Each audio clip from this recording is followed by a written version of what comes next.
Varicose veins కి సరైన చికిత్స కోసం సంప్రదించండి ఎవిస్ హాస్పిటల్.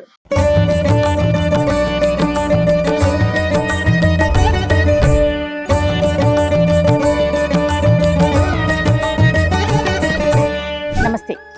ఈరోజు రమగారు నేను కలిసి ఎదిలాబాద్లో ఉన్నటువంటి గోదా సమేత రంగనాయక స్వామి ఆలయంలో ఉన్నాము. ఆలయ చరిత్రలు ఎప్పుడూ కూడా మనం స్టూడియోలో కూర్చొని మాట్లాడుకుంటూ ఉంటాము. కాకపోతే ఎప్పుడు అలానే కాకుండా ఒకసారి డైరెక్ట్గా ఆలయం దగ్గరకు వచ్చి ఇక్కడే కూర్చొని స్వామివారిని దర్శించుకొని తల్లిని దర్శించుకొని ఆలయం సంబంధించిన చరిత్ర కావచ్చు, పురాణం కావచ్చు మాట్లాడుకుందాం అనిపించింది. ఏమంటారు రమగారు? తప్పకుండా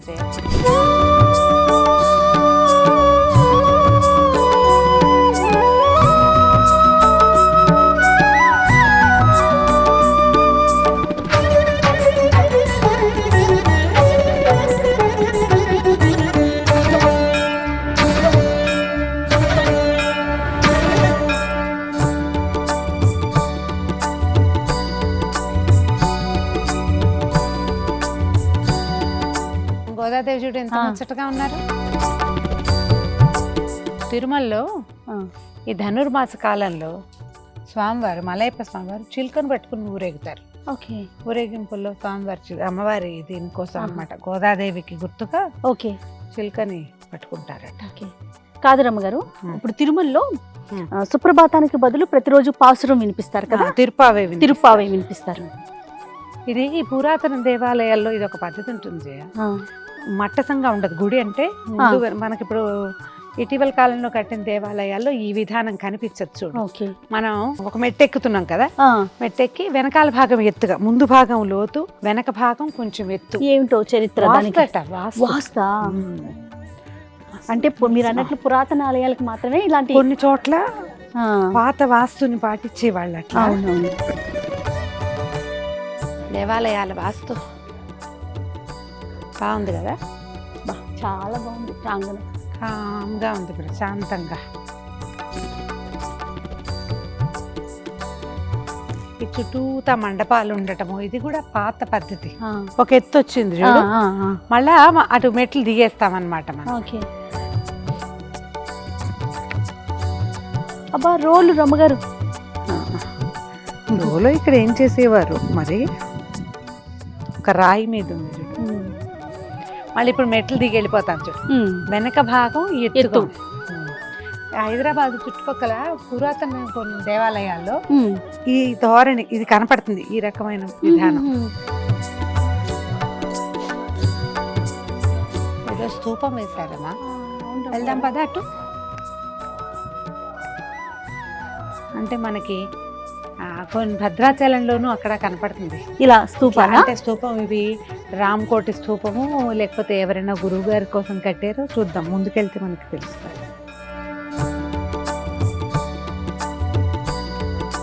మనకి ఆలయాల్లో ఇది కనపడుతుంది. పెద్ద జీయర్ స్వామివారు, ఇప్పుడు చిన్న జీఎం గారు ఉన్నారు కదా, చిన్న జీయర్ స్వామివారు వారి తాతగారు పూర్వులు, అంతకంటే ముందున్న గురువు గారు స్వాధ్యాయ జ్ఞాన యజ్ఞం అని యజ్ఞాలు చేసేవారు. అప్పుడు ఒక పద్ధతి నడిచేది. అలా చోట ఇట్లా స్తూపం వేసేవారు అనమాట. జనరల్ బజార్ లో ఉన్న లక్ష్మీనారాయణ స్వామి దేవస్థానంలో కూడా ఉందట. ఇక్కడ కూడా ఇది 79లో వేసిన స్తూపం. స్వామివారి చూడు ఎంత చక్కగా ఉన్నారు, బాగుంది కదా. మనకి ఇవి పురాతన దేవాలయాల్లో కనిపిస్తాయి.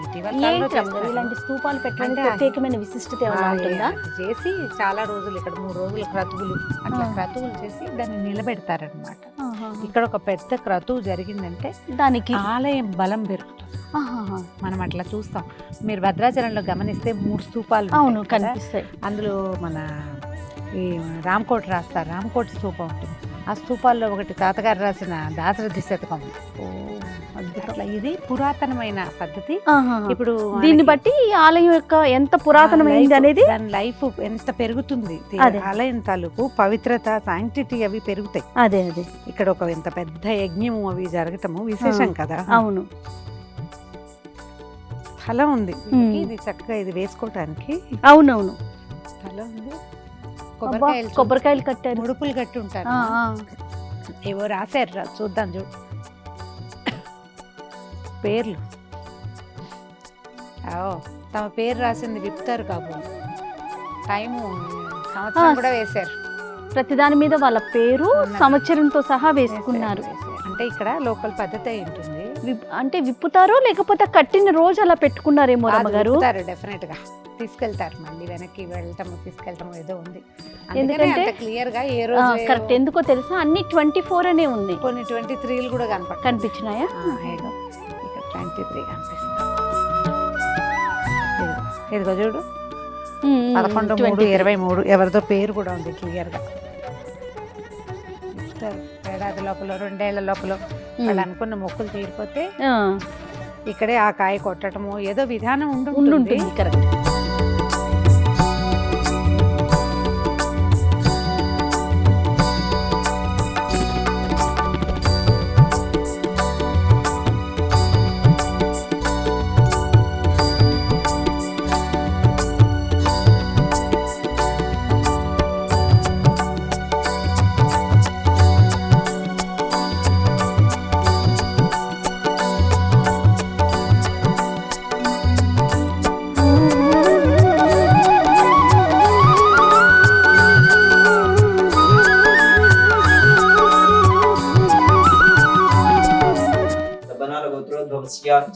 जयप्रकाश नामधेयस्य सह कुटुम्बस्य हरिजगोत्रोद्भवस्य नरसिंहभट्ट नामधेयस्य उदयश्री नामदेवत्याः सह कुटुम्बस्य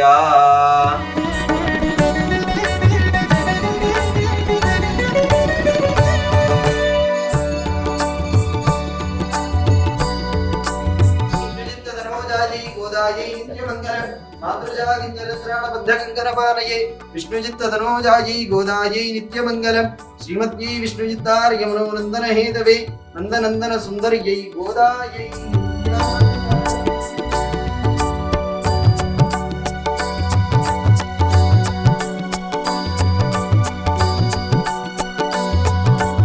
समानं भवति यदाय पुरुषस्येन्द्रिय आयुष्येवेन्द्रिये प्रतिष्ठति गोदादमेतमन्नार रंगनायक स्वामी परिपूर्ण कृपा कटाक्ष सिद्धिरस्तु।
ఖచ్చితంగా జరుగుతుంది, మీ కోరిక నెరవేరుతుంది.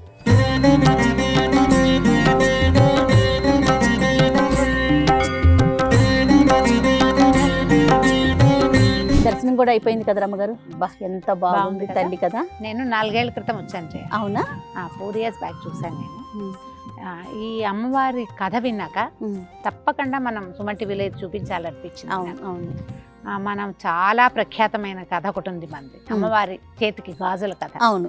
ఆ గాజుల కథకి బాగా దగ్గరగా ఉన్న కథా విశేషం ఈ అమ్మవారి దగ్గర కూడా ఉంది. అయితే రంగనాయక స్వామి దేవస్థానం అని చెప్పినా కూడా ఇక్కడ మెయిన్ గోదాదేవే, ఆమె ఈ గుడిని కట్టించుకుందని చెప్తున్నారు.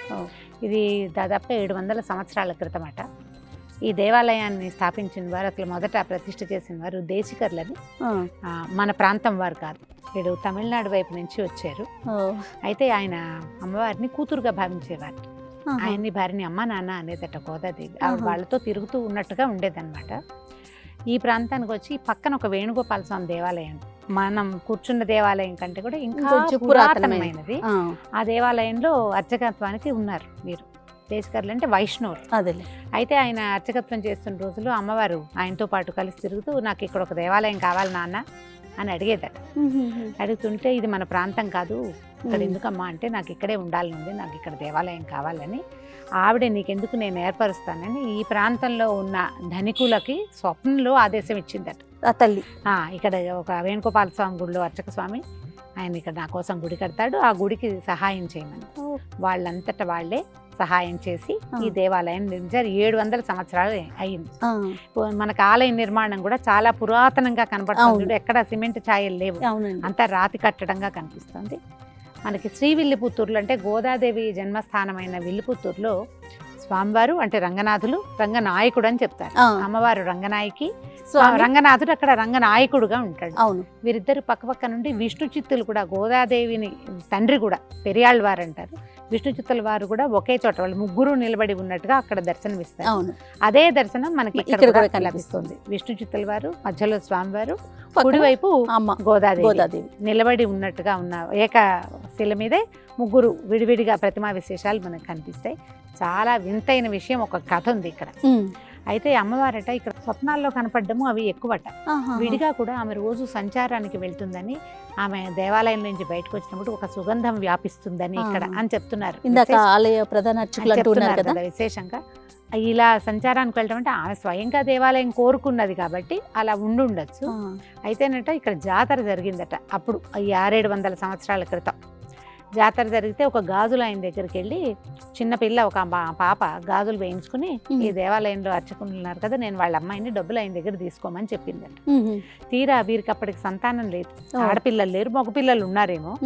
ఆ గాజుల అబ్బాయి వచ్చి చెప్పాడట, వాళ్ళ అమ్మాయికి మీ అమ్మాయికి గాజులు వేసాను అనేసరికి నాకు ఆడపిల్లలు లేరు, మా అమ్మాయి కాదన్నట. చుట్టాలు వాళ్ళు చాలా మంది వచ్చారు, బంధువు వస్తారు కదా బంధువులు ఈ జాతరలకి, అందరి గాజులు చూపిస్తే ఏ పిల్ల కాదు, నేను వేసింది అమ్మాయి కాదన్నట.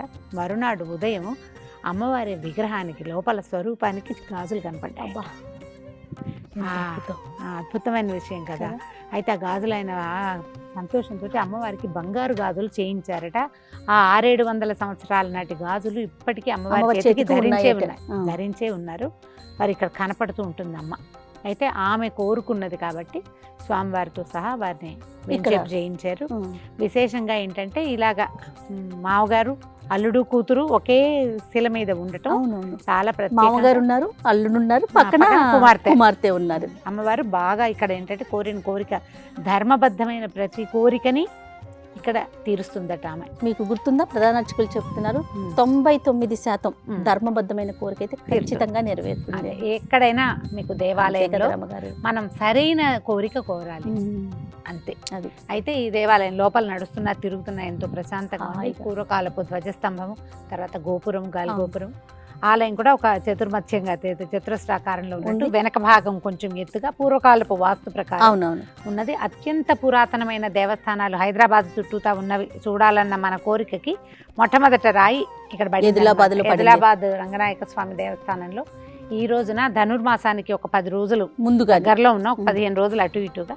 సో ఈ 10-12 రోజుల ముందే ఒక 2-3 దేవాలయాలు దర్శనం చేయాలన్న కోరిక తీరింది. అమ్మవారికి విశేషమైన స్వరూపం మనం ఇక్కడ చూస్తాం. గోదాదేవి ఏంటంటే స్వయంగా స్వామివారిని వివాహం చేసుకోవటం కాదు, తను వేసుకుని దండలు, తను విడిచిన మాలలిచ్చి ఆయనకి ప్రీతి కలిగించి ఆయనలో ఐక్యమైనటువంటి 12 ఆళ్వార్లలో ఒకతైన గోదాదేవి రేపు ధనుర్మాసంలో ప్రతిరోజు ఒక పాసురంతో స్వామివారిని మేల్కొల్పుతుంది. ఈ నెల రోజులు ఆమెదే సేవాకాలం అంతే. ఆమె నడిచిన దారిలోనే భక్తులందరూ నడుస్తారు. ఇక్కడ ఈ దేవాలయానికి కూడా మన ఇది ఒక చిన్న పల్లెటూరుగా ఉంది ఆదిలాబాద్. ఇది వరకు లక్ష్మీనారాయణపురం అనేవారట. మెల్లిగా రాయపురం, క్రమంగా గవర్నమెంట్ మళ్ళీ అన్ని మారి మారి మారి మొత్తానికి నిజాం కాలంలో ఆదిలాబాద్గా మారింది. మనకి ఘట్కేసర్ నుంచి కొంచెం దగ్గర. హైదరాబాద్ వాస్తవ్యులందరూ విశేషంగా దర్శించవలసిన, హైదరాబాద్ నుంచి 1-1.5 ప్రయాణం చేస్తే సరిపోతుంది. చాలా బస్సులు, ఆటోలు, ట్రాన్స్పోర్టేషన్ అనేది బాగుంది, సులువైంది కాబట్టి ఆల్రెడీ చూసిన వాళ్ళు చూసినట్టు, చూడని వాళ్ళు చూడవలసిన క్షేత్రమైన ఇది ఖచ్చితంగా పాటించాలి. అయితే ప్రతి నెల మొదటి ఆదివారం నాడు సుదర్శన హోమం జరుగుతుందట. అధ్యయనోత్సవాలు, పవిత్రోత్సవాలు విశేషంగా చేస్తారు.